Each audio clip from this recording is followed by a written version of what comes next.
second quarter of last game when they held, you know, the Nets at 22 points. Which team can kind of lock in defensively? We'll see in the third quarter. Antetokounmpo goes for 21, made 3 threes. Durant with 17. This shot first try for Brooklyn. First possession of the second half. Antetokounmpo, DeAndre Jordan on him, and the foul on Jordan prior to being taken, which I think is the key. And that last foul, BA, that DeAndre Jordan picked up is because he had to come out and kind of bite on Giannis maybe shooting the three-point shot. DeAndre Jordan with 2 fouls. Giannis playing with 3 fouls. 2 of those offensive in the first half. And Harris steps on the baseline. That'll be a Brooklyn turnover late. The presence and ability of Jrue Holiday, prime example, utilizing the baseline as a third. Harris and force a turnover. Jrue Holiday has given the Bucks something they have not had in the past.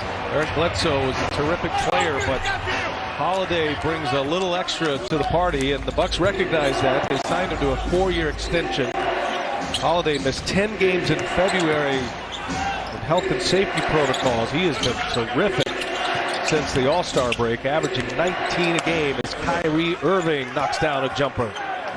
You see the patience that time with Kyrie. He knew he could put Lopez on skates, but he wanted to ensure that he had the clear space to get a shot. Now he comes up with the defensive play to get a turnover, another possession by the Nets.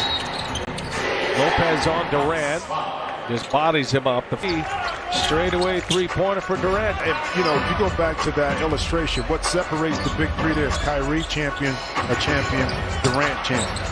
They've been there, done that, you know? So the other two are trying to achieve what Kyrie, along with even James Harden now, get into the fold.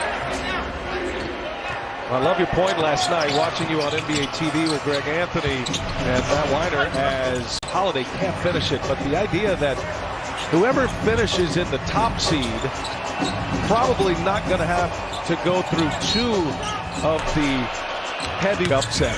And that certainly could have both of these teams hungry to finish strong in this regular season for that #1 seed, as Giannis sticks his 4th three. And I'm going to go back to that Giannis shot in a second, but here's the thing. The coaches will tell you, we got to play who we got to play, no matter who. But internally, you love to have that #1 spot, so you only have to face, one of the top 3 teams that one time. And go back to Giannis in that three-pointer 3 years ago. He misses that first one. He doesn't take the second. That time stepped up confidently and knocked in his 4th. Oh, and he's got DeAndre Jordan on skates there. And here's the thing with the narrative on Russell. Empty numbers. Okay, you really can't say that right now that Washington is playing outstanding basketball and got themselves in the playoff picture. Jordan met at the rim by Lowe. The win was big for the Lakers coming off that Toronto loss. A couple different things. They felt that they could win, and they did it. Holding the Denver team, I think it was to 89 points. So defensively, they were locked in. See a missed shot and now rebound. But then Anthony Davis able to finally find his footing and kind of dominate that game. More importantly, kind of outduel Jokic a little bit. Got the W. That's going to be a major win for all of those teams that are hovering in that play-in scenario. Oh, the major break. Well, and that was a well-designed three-point play. Guy's having a career year this year, Dante DiVincenzo. Here's Kyrie Irving for 3. Got it. Kyrie nails another one. That's his 3rd made 3, Jimmy. He's got 20 to join Kevin Durant with 20. And Middleton for the answer. Is it? Lopez defending. Now Giannis. Yeah, good help that time by Kevin Durant. But now he came over space for Lopez. Yeah. And took a body. When he's 15, 16 years old, you know what I mean? Just because of how Kevin Durant, how versatile he was. And he said he still looks at tape and watches KD to see what he can learn.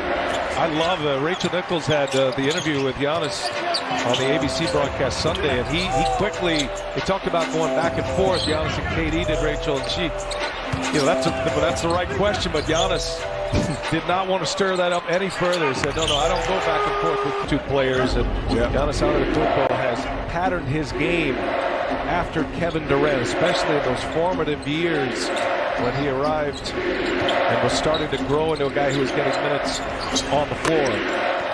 Cash from outside.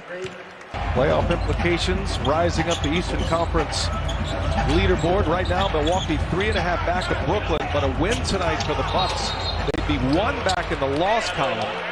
As those numbers are very important in regards if it gets down to that scenario, of course. And it's just having, I think Shaq said this at halftime, the confidence that they can beat this Brooklyn team. Now, keep in mind, they can beat this team 2 out of 3 games.